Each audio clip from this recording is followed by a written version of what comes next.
Man City 2, Bournemouth 1.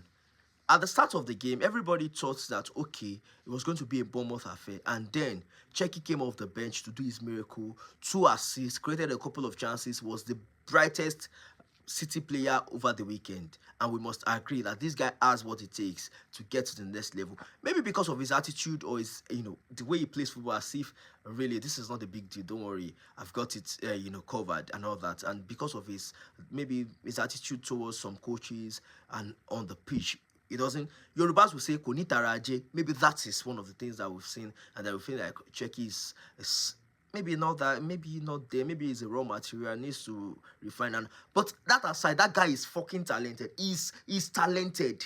He's talent. Because nobody. Eletanasi is injured. What's it called?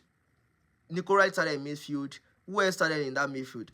Gay started in midfield, and then it felt like for like 60 minutes. Man City were going to lose this game. The best they could get was a draw. Then Checky came on and changed the game entirely. That being said, that was a good 3 points. But Maresca needs to do better, and he needs to get the right call. Look at Haaland is a striker that needs to get the ball more. He doesn't, influence play. He doesn't affect play. He doesn't come back. He's not a midfielder that will come back to the midfield, gets the ball, link up play, whatever. He's a goal poacher. He needs to be in the box and he needs to receive the ball. And that is not happening at City. 2 games now, I doubt if he has up to 2-3 shots on target. And he's not scored a goal. He's not registered a goal. And that is unlikely of Haaland. We know Haaland. Haaland is the goal machine. Gets the ball, puts it at the back of the net, makes a couple of chances, score half chances. Even when he doesn't have when he's not supposed to be in the box, he will be there pressing the defenders, pressing the keepers. But that is not what we've seen with Haaland so far. And then Maresca needs to play to the strength of his best player, which is Haaland. I hope that he's able to resolve that.